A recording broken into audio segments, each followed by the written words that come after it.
नमस्कार मित्रों। आज पूरे विश्व में मज़दूर दिवस मनाया जा रहा है और ये भारत में ही नहीं बल्कि पूरी दुनिया में मज़दूर दिवस बहुत ही हर्षो उल्लास के साथ तो नहीं मनाया जाता है, किंतु जिन मज़दूरों को लेबर एक्ट के नियम के बारे में जानकारी है, जो कुछ हद तक थोड़ा बहुत पढ़े लिखे होते हैं और जिन्होंने उनके कानूनी हक के माध्यम से कोर्ट में जब कभी न्याय मिला है, तब उनको ऐसा एहसास हुआ कि आखिर लेबर एक्ट बनाने की क्यों ज़रूरत पड़ी और मज़दूर दिवस जो मनाया जाता है उसके पीछे कारण क्या है। अक्सर हम देखते हैं और पाते हैं कि मानव जीवन जी तो रहे होते हैं, नहीं पता होता है जब कभी हम अपने हक बारे में पूर्णता से हमको जब ज्ञान नहीं होता है तो हम किसकी श्रेणी में चले जाते हैं। बड़े से बड़ा पढ़ा लिखा व्यक्ति हो, यदि वो कानून की दायरे में नहीं आता है, कानून की मदद नहीं लेता है, तो ऐसे मान के चलिए आंशिक स्तर पर वो मज़दूर ही कहलाएगा, क्योंकि वो सुबह से लेकर शाम तक काम तो करता है और यदि उसको मेहनत के बदले में उसको वाजिब पैसे नहीं मिलते हैं, या कोई अर्ध राज्य कर्मचारी हो, सरकारी संस्था का कर्मचारी हो, प्राइवेट संस्था का कर्मचारी हो, यदि उसको उसकी मेहनत के हिसाब से मुआवज़ा नहीं मिलता है तो निश्चित तौर पर वो परेशान होता है।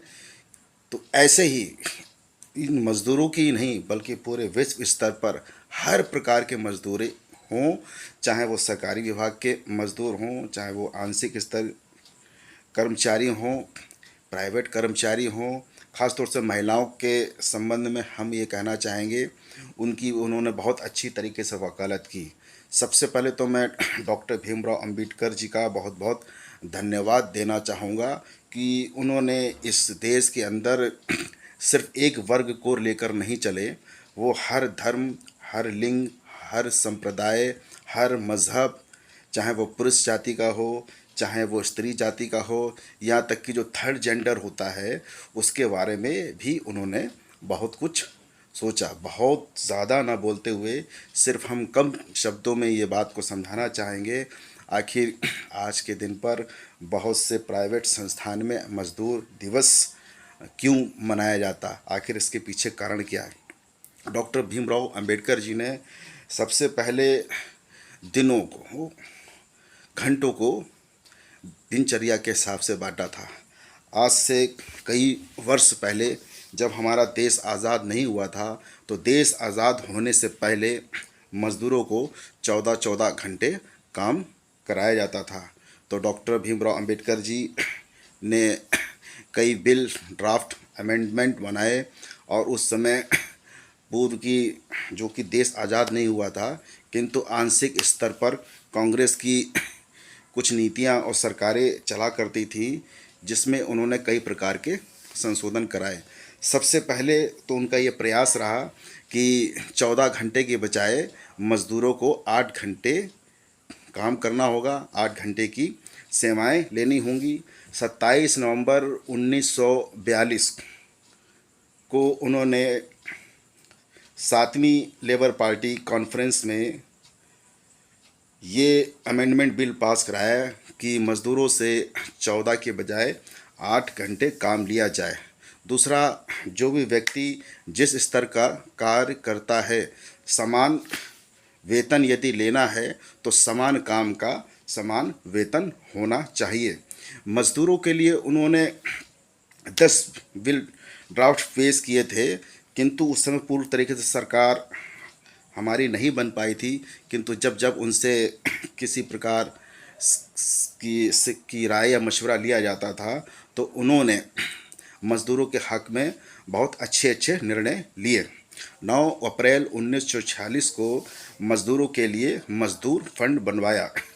19 जुलाई 1943 को खासतौर से महिलाओं के लिए मैटरनिटी बिल, मातृत्व अवकाश, पुरुषों में समान वेतन मिले, महिलाओं को सुरक्षा मिले, महिलाओं को खतरनाक जगह पर उनसे काम ना कराया जाए।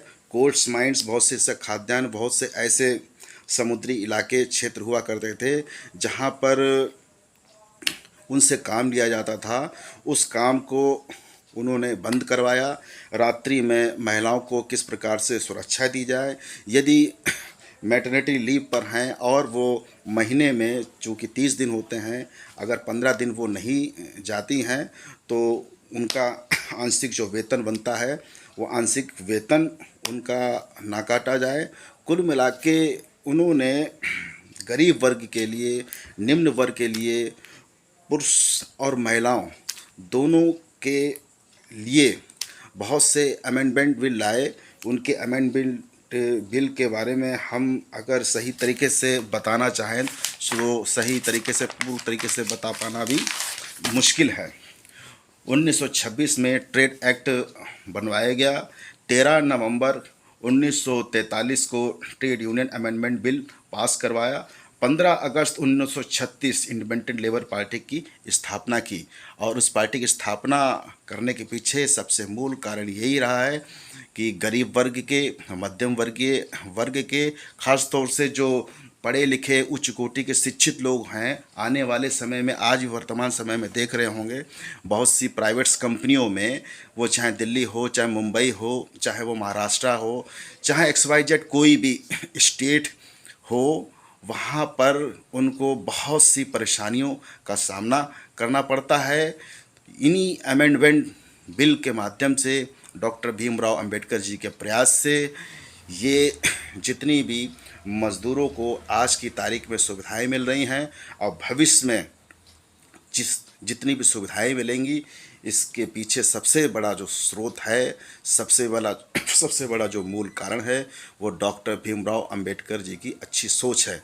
तो हमारा कम शब्दों में यही कहना है, यही मानना है कि आस्था एक अलग बात है, किंतु सुबह से लेकर शाम तक हम जो भी कार्य करते हैं उसका प्रतिफल हमको हमारी मेहनत का मिलता है, और उस मेहनत का फल पैसों के रूप में होता है। वो पैसा प्रत्यक्ष, अप्रत्यक्ष, प्राइवेट या सरकारी तकनीकी या संस्थानों के माध्यम से हमको प्राप्त होता है। इसलिए हम अपनी तरफ से, चूँकि मैं भी एक मज़दूर हूँ, ऐसा नहीं है कि हम काम कर रहे हैं सरकारी सेवा में या प्राइवेट संस्था में किसी काम को कर रहे हैं तो हम मज़दूर नहीं हैं। हम शिक्षा के माध्यम से, योग्यता के माध्यम से, परीक्षा के माध्यम से किसी न किसी पद पर बैठे ज़रूर हैं, किंतु यदि हमारे साथ अन्याय होता है और उस अन्याय के खिलाफ हमें आवाज़ उठाने का जो हमें एक ताकत मिली है, वो ताकत हमको किस माध्यम से मिली है? वो हमको मिली है भारत के संविधान के माध्यम से। और भारत के संविधान में सभी वर्गों का लेखा जोखा लिखा गया, सभी लोगों की सुविधाओं के बारे में सोचा गया है। किंतु जहाँ पर बात आती है कि अगर हम किसी की हत्या करते हैं तो वो किस धारा के अंतर्गत आता है, 302 में लिखा जाएगा कि 307 में लिखा जाएगा, ये कहलाता है कानूनी अधिकार, कानूनी सुरक्षा, और मज़दूरों की सुरक्षा हो, फिर वो किसी भी कर्मचारी की सुरक्षा हो।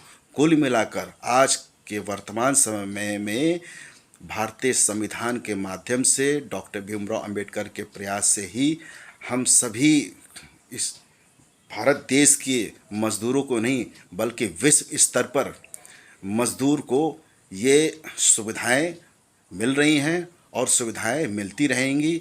इसलिए आज की तारीख में हम डॉक्टर भीमराव अंबेडकर जी को सिंबल ऑफ नॉलेज कहते हुए मज़दूर दिवस के लिए सभी भाई बंधु और महिलाओं को मज़दूर दिवस की बहुत शुभकामनाएं देना चाहेंगे।